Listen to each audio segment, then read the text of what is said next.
اور جو کناروں پہ موجود ستارے ہیں وہ تقریباً سیم سپیڈ سے یعنی گھوم رہے ہیں. جس طریقے سے آپ فرض کریں کہ ایک پلیٹ کے اوپر آپ مختلف نقطے لگا دیں, اس کے بعد آپ جب پلیٹ کو گھمائیں گے تو تمام نقطے ایک ہی وقت میں چکر مکمل کریں گے.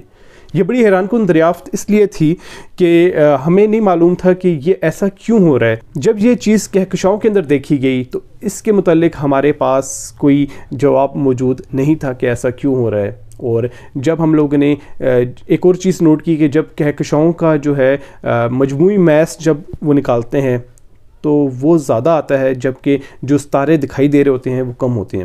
اس کا یہ مطلب ہوا کہ کہکشاؤں کے اندر کہیں نہ کہیں کوئی ایسا میٹر موجود ہے, کوئی ایسا مادہ موجود ہے جو ہمیں دکھائی نہیں دے رہا, جو ہمیں نظر نہیں آ رہا. اسی چیز کی بنیاد پہ انہوں نے اس مادے کو ڈارک میٹر نام دیا, کیونکہ ڈارک مطلب یہ بتاتا ہے کہ وہ چیز ہمیں دکھائی نہیں دے رہی. تو یہ بھی ایک بہت بڑی دریافت تھی, اور ابھی تک ہمیں نہیں معلوم ہو پایا کہ ڈارک میٹر دراصل ہے کیا. اسی طرح ڈارک انرجی دراصل ہے کہ ہمیں نہیں معلوم, جس کی وجہ سے ان کے ساتھ یہ ڈارک لفظ جو ہے وہ ابھی تک چلتا آ رہا ہے. اس کے بعد جو ہمیں اگلا سوال موصول ہوا ہے وہ ہمیں مراد خان نام کی ایک آئی ڈی ہے ان کی طرف سے موصول ہوا ہے. اس میں انہوں نے پوچھا ہے کہ کیا کوئی پاکستانی ناسا کو جوائن کر سکتا ہے؟ اسپارکو نے کتنی سیٹلائٹس لانچ کیں؟ اسپارکو کا چاند یا مریخ کے لیے فیوچر پلان کیا ہے؟ کیا کوئی پاکستانی ناسا کو جوائن کر سکتا ہے؟ اس کی اگر ایک شارٹ آنسر دیا جائے تو نہیں ہوگا. وجہ اس کی کیا ہے؟ ناسا کے اندر اگر آپ نے جاب کرنی ہے تو آپ کے پاس امریکن سٹیزن شپ جو ہے وہ ہونا لازمی ہے. یہ ہوتا ہے کہ آپ نے کچھ دیکھا ہوگا کہ پاکستانی سائنٹسٹ ہیں جیسے ڈاکٹر منصور وغیرہ ہیں, تو یہ ناسا کے اندر کام کر رہے ہیں. تو کچھ کیسز ایسے ہوتے ہیں جس کے اندر ریلیکسیشن دی جاتی ہے ناسا کی طرف سے, اور ان کو جو ہے ناسا کے اندر بھرتی کر لیا جاتا ہے. اور بھی کچھ پاکستانی ایسے ہیں, کچھ انڈینز ہیں جو اس میں کام کر رہے ہیں. لیکن کچھ دن پہلے میں نے ایک کمنٹ پڑھا تھا جس کے اندر بتایا گیا تھا کہ شاید ناسا کے اندر انڈینز جو ہیں وہ امریکن سے بھی زیادہ ہے, تو یہ چیز غلط ہے. اگر آپ نے ناسا میں کام کرنا ہے تو آپ کے پاس امریکن سٹیزن شپ ہونا لازمی ہے. اچھا, اب جہاں تک بات ہے اسپارکو کی, اسپارکو کا کیا فیوچر پلان ہے؟ اسپارکو کا جو فیوچر پلان ہے اس کے متعلق کچھ حتمی نہیں کہا جا سکتا. آج سے 2-3 سال تک انہوں نے پلان کر رکھا ہے کہ ایک پاکستانی ایسٹروناٹ کو جو ہے بھیجا جائے گا خلا کے اندر, اور اس کے لیے آئی تھنک کچھ انٹرویوز بھی چل رہے ہیں, اور یہ اس کے لیے پائلٹ ہونا ضروری ہے. یہ چیز ذہن میں آپ نے رکھنا ہے, کیونکہ اگر کوئی پائلٹ نہیں ہے پی ایف کی طرف سے تو وہ پھر جا کے انٹرویو نہیں دے سکتا اس کے لیے.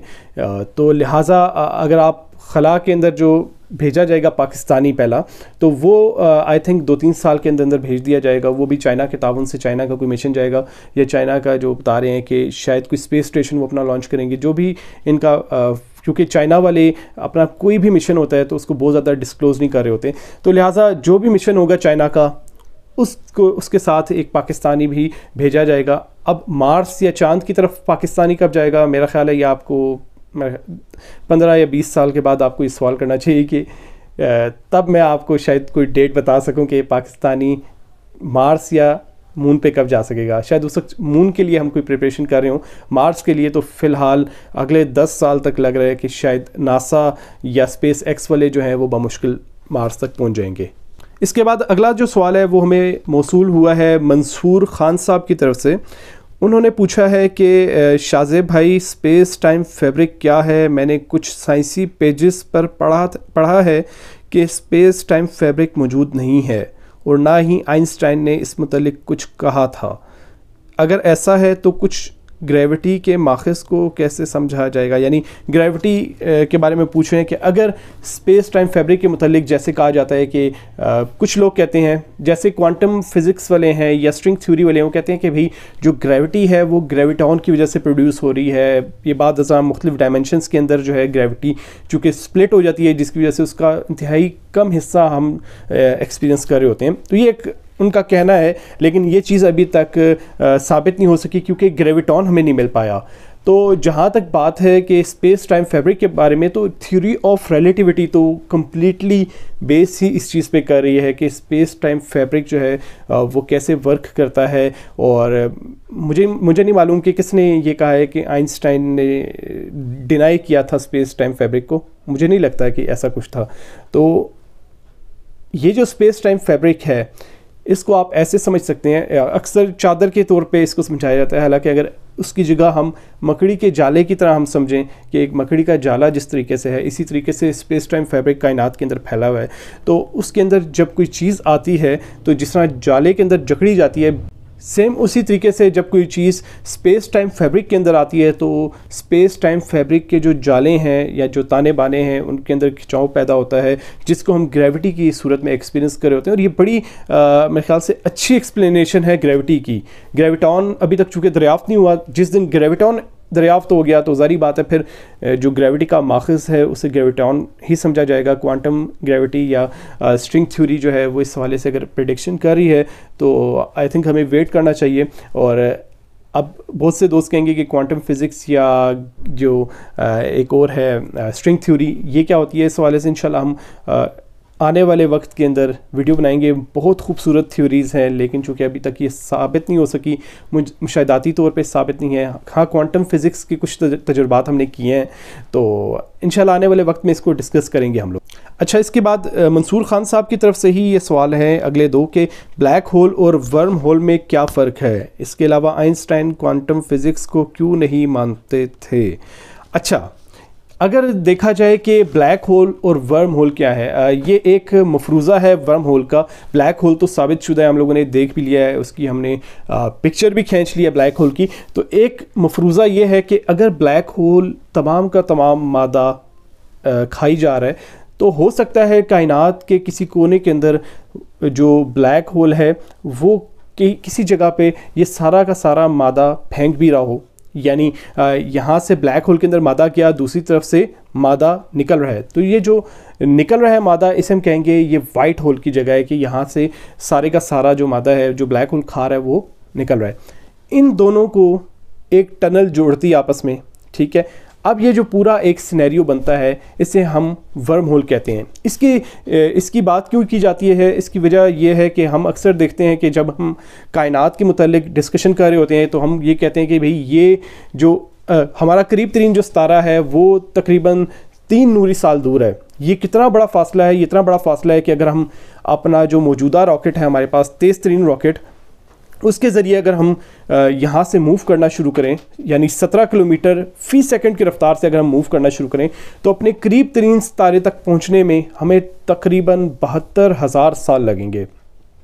تو ہماری کہکشاں کے کنارے تک پہنچنے میں ہمیں تقریباً 4 ارب سال لگ جائیں گے، اور پھر کائنات کے کنارے تک پہنچنا تو ناممکن بات ہے.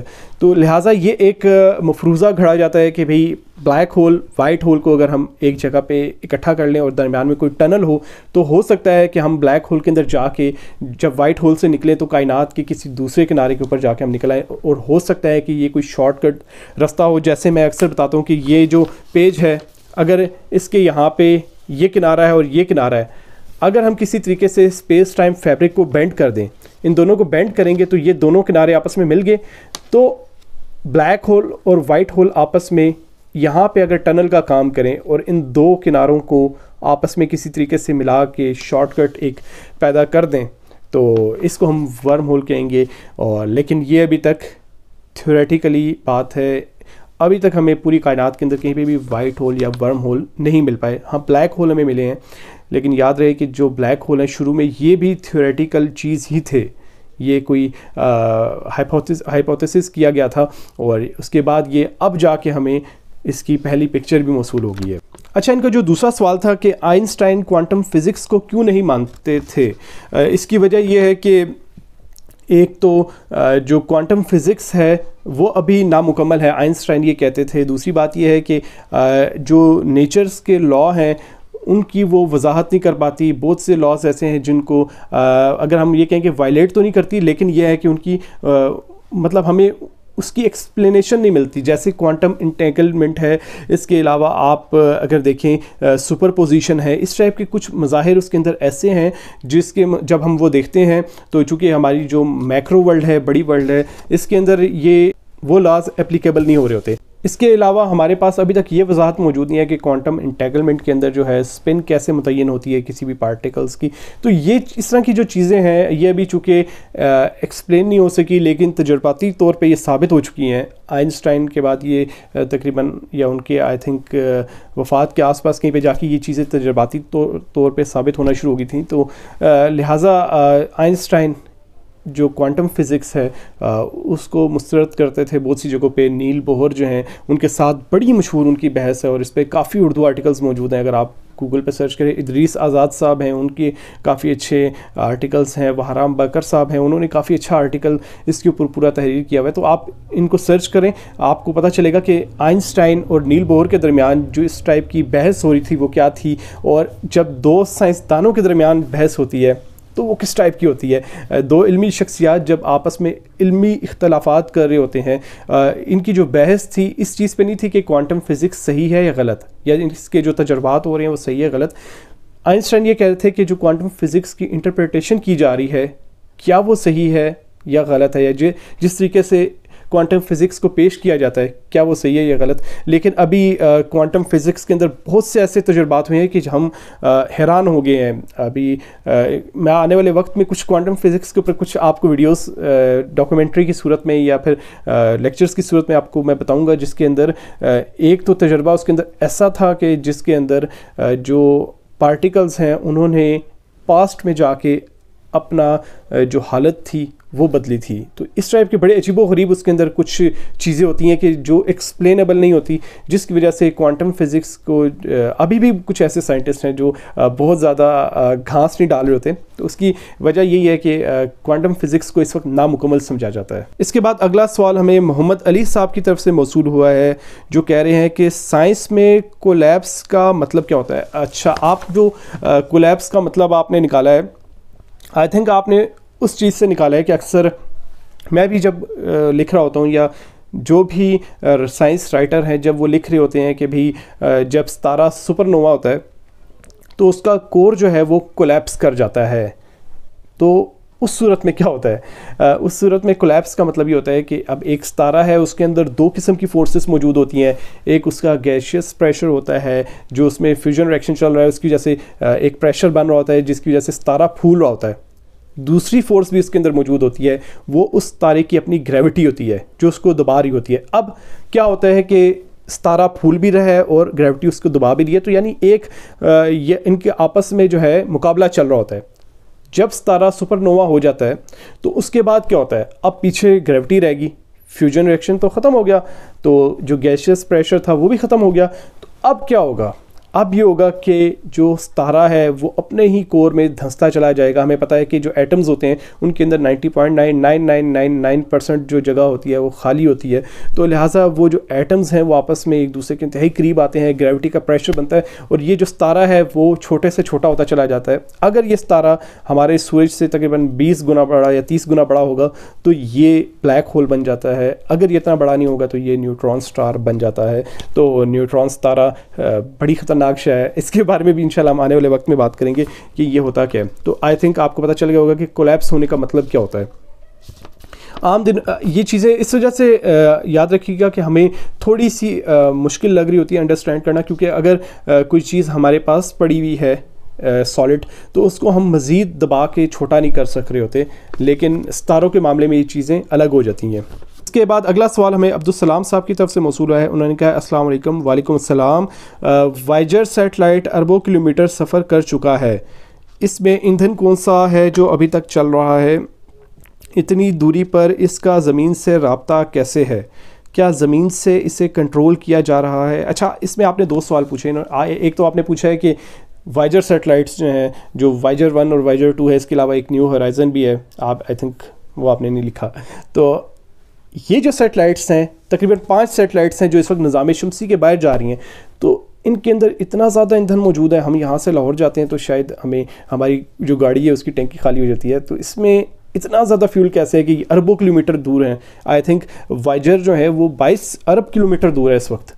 تو اتنا زیادہ دور کیسا ہے؟ تو اس کے لیے آپ یہ ذہن میں رکھیں کہ ہم جب بھی خلا کے اندر کسی چیز کو آربیٹل ویلوسٹی سے زیادہ رفتار دے دیتے ہیں تو پھر کیا ہوتا ہے کہ اس چیز کے آربٹ سے نکلنا شروع ہو جاتی ہے. اب ہمیں سورج کی آربیٹل ویلوسٹی پتہ ہے, تو اب اگر ہم کسی چیز کو, آپ کو میں ایک آپ کو مثال دیتا ہوں کہ اگر آپ گیند کو آسمان کی طرف پھینکیں گے تو کیا ہوگا کہ گیند واپس آ جائے گی. اگر آپ بہت زور سے پھینکیں گے تو زیادہ اونچائی پہ جا کے واپس آئے گی. لیکن اگر آپ زمین کی آربیٹل ویلوسٹی سے بھی زیادہ رفتار میں اس کو پھینکیں گے تو پھر کیا ہوگا کہ وہ گیند خلا میں پہنچ جائے گی, اور اس کے بعد وہ زمین کے مدار سے نکلنا شروع ہو جائے گی. اسی طریقے سے جو وائجر اسپیس کرافٹ ہیں, ان کو ہم لوگوں نے جو سورج کی آربیٹل ویلوسٹی ہے اس سے زیادہ رفتار ہم لوگوں نے اس کو دی ہے, تو جس کی وجہ سے یہ سورج کے مدار سے آہستہ آہستہ نکلنا شروع ہو گئے ہیں, اور اب یہ واپس سورج کی طرف لوٹ کے نہیں آئیں گے. ہمیں مزید اس کو انرجی دینے کی ضرورت نہیں ہے. اس کے لیے جو ہے گریوٹی استعمال کی گئی, جو بڑے سیارے ہیں ان کی, اور اس کے لیے یہ طریقہ کار ہوتا ہے کہ گریوٹی کیسے یوز کی جاتی ہے. آپ ایک پتھر جو ہے اس کو آپ ایک دھاگے کے ساتھ باندھیں, اس کے بعد آپ اس کو گھمانا شروع کریں. اچانک سے آپ اس پتھر کو چھوڑیں گے تو کیا ہوگا کہ وہ ایک سمت کے اندر انتہائی تیز رفتاری سے موو ہونا شروع ہو جائے گا. سیم یہی طریقہ کار اپنایا جاتا ہے کہ گریوٹی جو کسی بھی سیارے کے گرد جو ہے اسپیس کرافٹ کو گھمایا جاتا ہے, اچانک سے اس کے تھرسٹرز آن کیے جاتے ہیں اور اس کو ایک سمت کے اندر جو ہے دھکیل دیا جاتا ہے. تو اس کی وجہ سے کیا ہوتا ہے کہ جو سیٹلائٹ تھی یا اسپیس کرافٹ تھا, وہ چونکہ آلریڈی کافی تیز رفتار میں تھا, تو وہ ایک سمت کے اندر جو ہے وہ انتہائی تیزی سے موو ہونا شروع ہو جاتا ہے. اور اس کے بعد چونکہ آربیٹل ویلوسٹی زیادہ ہو جاتی ہے اس چیز کی, اس سیٹلائٹس کی, تو ہمیں مزید اس کو کسی قسم کی انرجی دینی نہیں پڑتی. اس کے علاوہ آپ نے پوچھا تھا کہ اس کو کنٹرول کیسے کیا جا رہا ہے, تو اس کے لیے آپ سرچ کیجیے گا گوگل کے اوپر کہ ڈیپ اسپیس نیٹ ورک نام کا پورا ایک ناسا نے نیٹ ورک بنا کے رکھا ہے, جو دور موجود سیٹلائٹس ہوتی ہیں ان کے ساتھ رابطہ کرتا ہے, اور یہ پورا ایک کمیونیکیشن سسٹم ہے جس کے ذریعے ان کو کنٹرول کیا جا رہا ہوتا ہے. اور وائجر سیٹلائٹ تو اس وقت اتنی دور پہنچ چکی ہے کہ اگر ہم یہاں سے اس کو ایک سگنل بھیجتے ہیں کہ بھئی آپ نے دائیں سائڈ پہ مڑنا ہے, تو پھر کیا ہوتا ہے کہ اس سگنل کو وائجر تک پہنچنے میں تقریباً 6 گھنٹے لگتے ہیں. تو اس وقت وہ ہم سے اتنا زیادہ دور ہے, تو آئی تھنک 2025 کے آس پاس وہ اتنی دور چلی جائے گی کہ اس کے سگنل انتہائی ویک ہو جائیں گے, اور آہستہ آہستہ ہمارے سے اس کا رابطہ کٹ جائے گا. اور وائجر جس سپیڈ سے اس وقت چل رہا ہے, اگر اسی رفتار سے یہ چلتا چلا گیا, اب مجھے اس کی ڈائریکشن کنفرم نہیں ہے اس وقت, لیکن یہ ہے کہ اگر وہ اسی رفتار سے چلتا گیا, اگر وہ پروکسیما سینٹوری تک پہنچنا چاہے تو تقریباً 72,000 ایئرز لگیں گے. اور مزے کی بات ہے کہ ہمیں پروکسیما سینٹوری جو ہے, جو ہمارا نیئرسٹ سٹار ہے, ہمارا پڑوسی ستارہ ہے, وہاں سے ہمیں کچھ سگنلز بھی ڈیٹیکٹ ہوئے ہیں جس کے بارے میں کہا جا رہا ہے کہ شاید وہاں پہ کوئی انٹیلیجنٹ مخلوق ہو سکتی ہے. ابھی چونکہ اس سگنل کی مسٹری کے متعلق ابھی تک ہمیں معلوم نہیں ہوا, یہ ویڈیو بنانے تک تو خیر ابھی تک وہ کلیئر نہیں ہو پایا کہ وہ سگنل کس چیز کے ہیں, تو جس کی وجہ سے ابھی تک ایک ایکسائٹمنٹ پائی جاتی ہے سائنٹسٹ کے اندر کہ ہو سکتا ہے کہ وہاں پہ کسی قسم کی انٹیلیجنٹ لائف موجود ہو. اگر ہمارے پڑوسی ستارے کے اوپر انٹیلیجنٹ لائف موجود ہے تو اس کا مطلب یہ ہے کہ پھر ہماری جو کہکشاں ہے, کائنات ہے, ہو سکتا ہے کہ ہر ستارے کی گرد کہیں نہ کہیں کوئی لائف موجود ہو, لیکن ہم اسے ڈیٹیکٹ نہ کر پا رہے ہوں. اگر ہمیں لائف مل جاتی ہے کائنات کے اندر, تو کائنات کو دیکھنے کا ہمارا جو زاویہ ہے ہمارے لیے وہی بدل جائے گا. تو خیر بڑے مزے کی گفتگو ہے جب ہم ایلینز کے متعلق بات کر رہے ہوتے ہیں. ابھی پچھلی ویڈیو کے اندر میں نے یہ چیزیں آپ کو کچھ بتائی تھیں. تو یہ جو سگنل ہمیں موصول ہوا تھا پروکسیما سینٹوری کی طرف سے, تو وہ ابھی تک اس کی ہم ڈیکوڈنگ نہیں کر پائے کہ بھئی وہ کس وجہ سے ہوا ہے. ہو سکتا ہے کہ ہمارا ہی کوئی سگنل جو ہے وہ کسی ایٹماسفیئر سے ٹکرا کے واپس آ رہا ہو, لیکن زیادہ چانسز یہ ہیں کہ شاید وہ کسی اور سورس سے آ رہا ہے. اب وہ سورس کیا ہے ابھی تک ہمیں معلوم نہیں ہے. اس کے بعد اگلا سوال ہمیں موصول ہوا ہے حسن بلوچ صاحب کی طرف سے. انہوں نے پوچھا ہے کہ آج کل پرائم منسٹر جو نئی یونیورسٹیز اور ریسرچ سینٹرز بنا رہے ہیں, کیا اس وجہ سے 10 سے 15 سال بعد ہمارا ملک بھی جرمنی, یو کے اور یو ایس جیسے سائنسدان پیدا کرنا شروع کر دے گا؟ یہ جو آپ نے سوال پوچھا ہے, مجھے نہیں معلوم کہ کیا نئی یونیورسٹیز یا کیا نئے ریسرچ سینٹر بن رہے ہیں. میں نے سرچ کیا ہے لیکن مجھے اس لحاظ سے کوئی بہت زیادہ اپڈیٹ نہیں ملی. لیکن یہ ہے کہ اگر ریسرچ سینٹر بن رہے ہیں, نئی یونیورسٹیز بن رہی ہیں, تو اس سے زیادہ اہم یہ چیز ہے کہ یہاں پہ وہ ماحول پیدا کیا جائے کہ ان ریسرچ سینٹرز سے, ان یونیورسٹیز سے پڑھنے والے جو طلباء ہیں وہ یہاں پہ رہ کے ریسرچ کر سکیں. آپ کو پتہ ہے کہ پنجاب یونیورسٹی سے، کراچی یونیورسٹی سے، اسلام آباد اسپیس ٹیکنالوجی کا جو انسٹیٹیوٹ ہے وہاں سے جتنے لوگ پڑھتے ہیں تو وہ عموماً باہر کے ملک جا کے پھر ریسرچ کر رہے ہوتے ہیں. ڈاکٹر نذیر خواجہ ہیں، ڈاکٹر سلمان حمید ہیں، اس کے علاوہ یار جان عبدالصمد ہیں، ڈاکٹر منصور ہیں، اور بھی اس طرح کے کافی زیادہ سائنٹسٹ ہیں جو اس وقت باہر جا کے ریسرچ کر رہے ہیں. ناسا کی طرف سے، یورپین اسپیس ایجنسی کی طرف سے ریسرچ کر رہے ہیں، یا امریکن کالجز کے اندر پڑھا رہے ہیں، لیکن وہ یہاں پہ نہیں پڑھا پا رہے کیونکہ یہاں پہ وہ ماحول نہیں ہے، جس کی وجہ سے اکثر دیکھا جاتا ہے کہ جو یہاں سے جو بھی پڑھتے ہیں وہ اپنی ریسرچ کو کمپلیٹ کرنے کے لیے پھر باہر کے ملک انہیں جانا پڑتا ہے. یہ ایک مجبوری ہوتی ہے ان کی. تو لہٰذا بہتر یہ ہے کہ نئی یونیورسٹیز بنانے سے بہتر یہ ہے کہ یہاں پہ اگر وہ ماحول پیدا کیا جائے، یونیورسٹی کے نظام کو اگر بہتر کر دیا جائے، پڑھائی کے نظام کو بہتر کیا جائے، یہاں پہ ریسرچ سینٹرز ایسے بنائے جائیں کہ جو یہاں پہ پڑھنے والے لوگ ہیں یہاں پہ وہ ریسرچ کر سکیں. آپ کو پتہ ہوگا کہ بلوچستان سے کچھ عرصہ پہلے ایک میٹیورائٹ ملا تھا، اس کے متعلق ایک میں نے ایک انٹرویو بھی ایک میرا جو ہے پبلش ہوا تھا. صادقہ خان نے جو ہے کچھ اس میں پبلش کیا تھا، ایک انٹرنیشنل جو ویب سائٹ ہے اس کے اوپر. تو اس میں یہی چیز ہے کہ یہاں پہ ایک جو ذوب ہے علاقہ، وہاں پہ ایک میٹیورائٹ آ کے گرا، لیکن یہاں پہ کوئی ریسرچ سینٹر ہی موجود نہیں ہے کہ جو اس کے اوپر ریسرچ کرے. وہ پھر کیا ہوا کہ امریکہ کے اندر بلیک مارکیٹ میں فروخت ہوا، پھر وہ امریکہ کی ایک یونیورسٹی کے اندر اس وقت جا کے پڑا ہوا ہے. ٹھیک ہے، تو یہ چیز دیکھنے کی ضرورت ہے کہ اگر ہم ایسے ریسرچ سینٹر بنا دیں، یہاں پہ ہم ماحول بہتر کر دیں ریسرچ کا، تو کسی کو یہاں سے پھر باہر جانے کی ضرورت ہی کیا ہے. اس کے بعد اگلا سوال ہمیں شاہ نواز سولنگی صاحب کی طرف سے موصول ہوا ہے کہ موسم کیسے بنتے ہیں. امپورٹنٹ سوال ہے. انہوں نے میری ایک ویڈیو بھی دیکھی تھی جس کے اندر میں نے بتایا تھا کہ ڈاکومنٹری ویڈیو تھی جس کے اندر بتایا گیا تھا کہ زمین چونکہ اپنے مدار پہ 23 ڈگری جھکی ہوئی ہے، جس کی وجہ سے کیا ہوتا ہے کہ کبھی سردی ہوتی ہے، کبھی گرمی ہوتی ہے. تو اب اگر آپ دیکھیں، وہ کہہ رہے تھے مجھے اس چیز میں سمجھ نہیں آئی، تو اب اگر یہ سورج ہے اور زمین اس طریقے سے جھکی ہوئی ہے تو ظاہری بات ہے یہ جو اوپر والا حصہ ہے یہ سورج کے سامنے ہے اس وقت، تو جس کی وجہ سے کیا ہوگا کہ اس ایریے میں گرمی ہوگی، نیچے کیا ہوگی، ٹھنڈ ہوگی.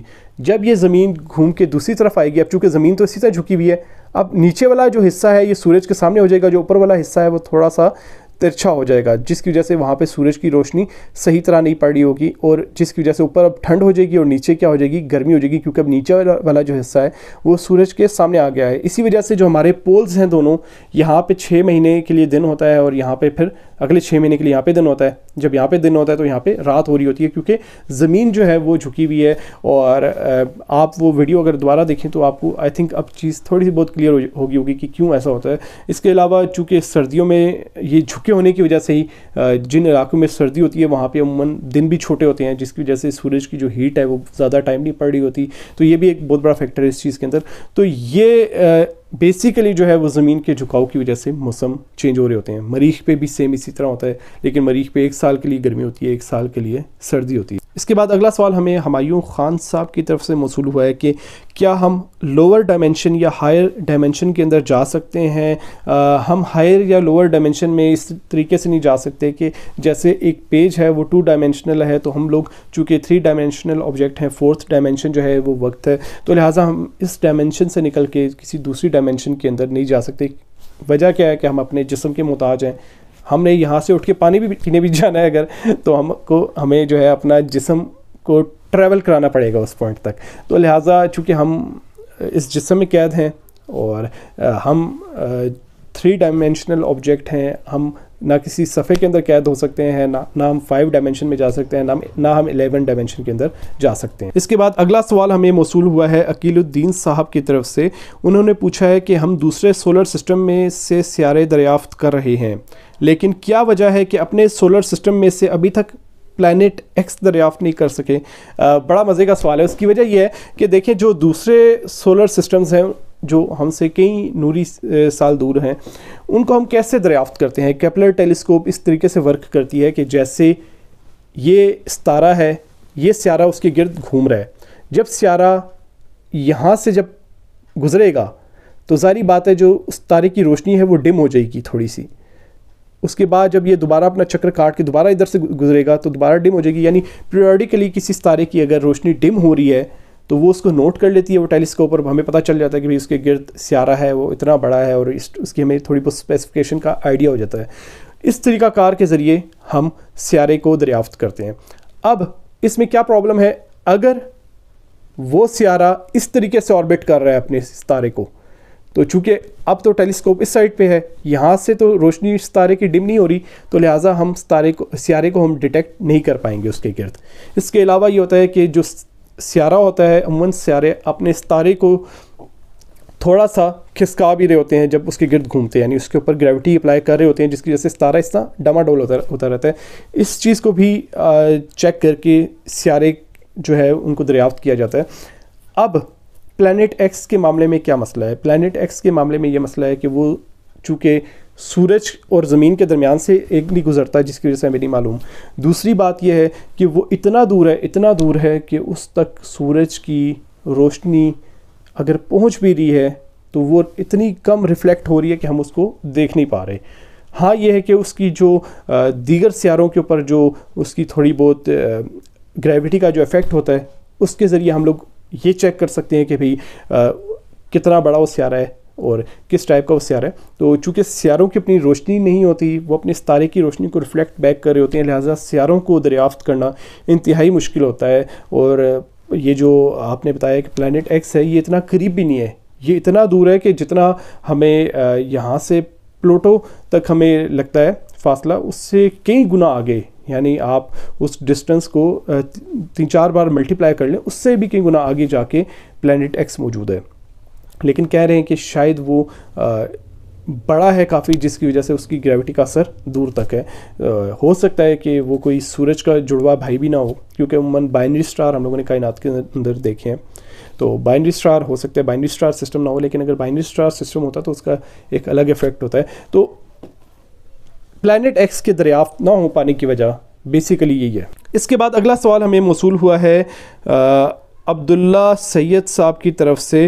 انہوں نے پوچھا ہے کہ نظام شمسی کے گیسی سیاروں کو چھوڑ کر باقی ٹھوس سیاروں پر کبھی زندگی موجود رہی ہوگی یا نہیں؟ اب تک کی سائنسی تحقیقات کیا کہتی ہیں اس بارے میں؟ بڑا مزے کا سوال ہے، کیونکہ آپ کو یاد ہوگا کہ میں نے پوری ایک سائنسی گفتگو کی ایک ایپیسوڈ اس چیز پہ بنائی ہوئی ہے کہ مریخ کے اوپر زندگی موجود تھی، مطلب یہ لگتا ہے سائنٹسٹ کو، اور ہو سکتا ہے کہ مریخ سے وہ زندگی زمین پر شفٹ ہوئی ہو بوریالس امپیکٹ کے نتیجے میں۔ تو جب ہم کہتے ہیں کہ کیا کبھی پہلے زندگی موجود تھی، تو دو سیارے ہیں، ایک سیارہ زہرہ ہے اور ایک سیارہ مریخ ہے۔ ان دو کے بارے میں ہمارا گمان ہے کہ یہ پہلے زمین جیسے سیارے تھے، لیکن بعد ازاں ان کی شیپ اس حد تک چینج ہو چکی ہے کہ اب وہاں پہ لائف ایگزسٹ ہی نہیں کر سکتی۔ تو مریخ کے بارے میں کیوں کہا جاتا ہے کہ لائف وہاں پہ موجود تھی، تو اس کے متعلق پوری ایک ایپیسوڈ موجود ہے سائنسی گفتگو کی، جبکہ سیارہ زہرہ کے متعلق انشاءاللہ میں آنے والے وقت میں ایک ایپیسوڈ بناؤں گا کہ وہاں پہ کیسے زمین جیسا ماحول موجود تھا۔ اور پھر ایک بہت بھیانک واقعہ ہوا تھا کہ ایک بہت بڑا سیارہ آ کے اس سے ٹکرایا تھا، سیارہ زہرہ سے، وینس پلانٹ سے، جس کی وجہ سے وہ الٹا گھومنا شروع ہو گیا۔ یہ ایک تھیوری ہے کہ ایسا ہوا ہوگا، جس کے نتیجے میں اگر وہاں پہ کوئی لائف موجود تھی تو شاید ہو سکتا ہے کہ وہ ختم ہو گئی ہو۔ تو اس کے اوپر انشاءاللہ ہم پوری ایک ویڈیو بنائیں گے، اس میں ہم مختلف اسپیکٹس سے اس چیز کو دیکھیں گے کہ وہاں پہ لائف کیوں ہونی چاہیے، اور اگر ہوگی تو کیسے ختم ہوئی ہوگی، جیسے ہم نے مریخ کے بارے میں ایک ایپیسوڈ کے اندر لوگوں نے دیکھا ہے۔ اس کے بعد اگلا سوال ہے صبغت اللہ کوسو کی طرف سے۔ انہوں نے پوچھا ہے کہ اگر ہم کسی بھی چیز کو خلا میں رکھیں تو اس کی رفتار اور مومنٹم کیا ہوگا؟ آپ کی اسکرین کے اوپر اس وقت ایک فارمولا آ رہا ہوگا، تو یہ آربیٹل ویلوسٹی کا فارمولا ہے۔ جب کوئی چیز کسی بھی چیز کے آربٹ کے اندر موجود ہوتی ہے، اس کے کچھ فاصلے پہ موجود ہوگی، تو آپ اس فارمولے کے ذریعے آپ معلوم کر سکتے ہیں کہ اس چیز کی کیا رفتار ہوگی۔ بالفرض مثلا یہ ہے کہ جس طریقے سے عالمی خلائی اسٹیشن زمین کے گرد گھوم رہا ہے، اب کوئی اگر ایسٹروناٹ عالمی خلائی اسٹیشن سے الگ ہو جاتا ہے تو اس کی کیا ویلوسٹی ہوگی زمین کے گرد، یا کیا سپیڈ ہوگی، آپ اس فارمولے کے ذریعے معلوم کر سکتے ہیں۔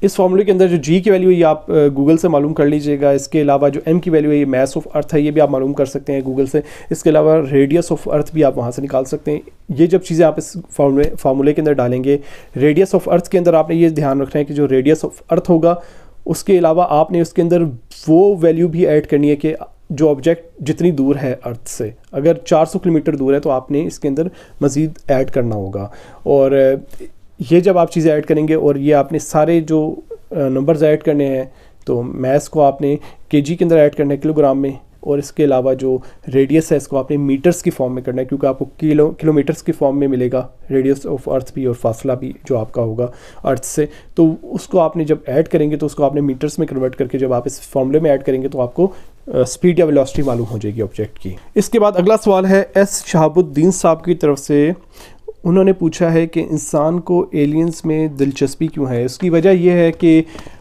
ہم خود جاندار ہیں، اب ہم اتنی بڑی کائنات کے اندر قید ہیں تو ہمیں ہضم نہیں ہو رہا کہ بھئی ہم اکیلے کیوں ہیں، ٹھیک ہے؟ ہمیں لگتا ہے کہ یار جس طریقے سے زمین پہ لائف شروع ہوئی تو بقایا سیاروں پہ بھی وہ ہونی چاہیے۔ تو اس ٹاپک کے اوپر ہم لوگوں نے پچھلی ایپیسوڈ کے اندر کافی ڈیٹیل بات کی ہے، جس کے اندر پی آئی اے اور خلائی مخلوق کا جو ہم لوگوں نے پورا ڈسکشن کی تھی نا، اس میں بتائی تھی کہ کیوں میں تو یہ سمجھتا ہوں کہ ہمارے جو ڈی این اے، ہماری جو جینس ہے، اس کے اندر یہ چیز شامل ہو چکی ہے کہ ہم نے خلائی مخلوق کو ڈھونڈنا ہے، کیونکہ جب سے ہم کائنات کو دیکھتے آ رہے ہیں تب سے ہم لوگ پریشان ہیں کہ یہ ستارے کیا ہیں۔ پہلے ہم سمجھتے تھے کہ یار جو ستارے ہیں یہ آسمان پہ پتہ نہیں کیا چیز ہے، اس کے بعد ہم سمجھتے تھے کہ بھئی یہ جو ملکی وے ہے، یہ اس کے بارے میں کافی کہانیاں میں نے پڑھی ہیں۔ میں نے ایک آرٹیکل پوسٹ کیا تھا فیس بک پہ جس کے اوپر میں نے لوگوں کو کہا تھا کہ آپ کے جو علاقے کے اندر ملکی وے کے متعلق یا دودھیا جو کہکشاں نظر آ رہی ہوتی ہے آسمان پہ، اس کے متعلق جو متس مشہور ہیں ان کے بارے میں آپ مجھے بتائیں، اور کافی زیادہ مجھے جو نئی باتیں ہیں اس کے بارے میں پتہ چلی کہ یہ باتیں مشہور ہیں ہمارے علاقوں میں۔ تو یہ بات ہے کہ جب ہم کائنات کو دیکھ رہے ہوتے ہیں تو اب آپ کو میں ایک مثال دیتا ہوں۔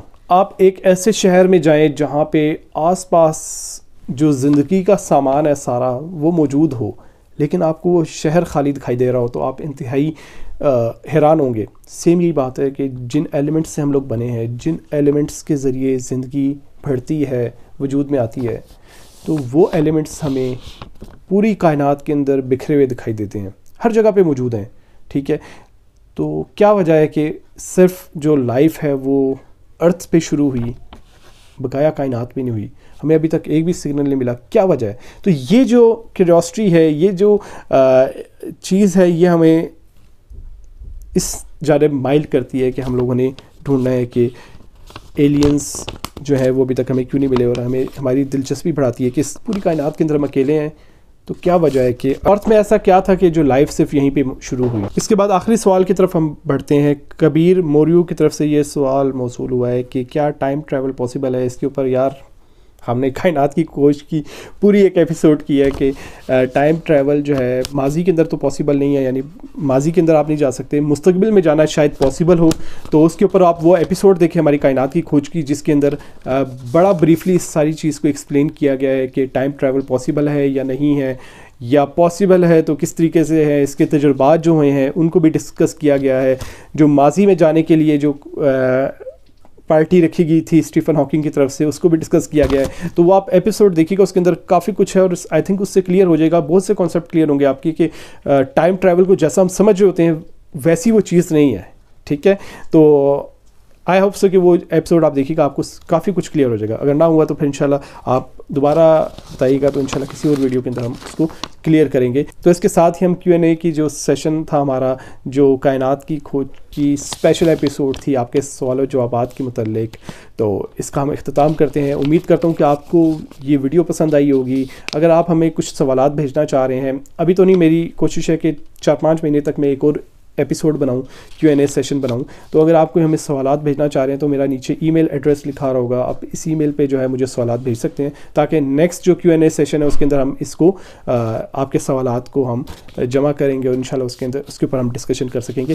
تو امید کرتا ہوں کہ آپ کو یہ ویڈیو پسند آئی ہوگی۔ ویڈیو پسند آنے کی صورت میں ویڈیو کو لائک کیجئے۔ ہمارے 5000 سبسکرائبر کمپلیٹ ہو چکے ہیں۔ آپ سب کا بہت بہت شکریہ کہ آپ لوگ اتنا پیار محبت دے رہے ہیں۔ آپ کے اس پیار محبت کی وجہ سے ہی جو ہے ویڈیوز بنانے کا جو ہے دل کرتا ہے، نیا جو جذبہ ہے ویڈیوز بنانے کا وہ ملتا ہے۔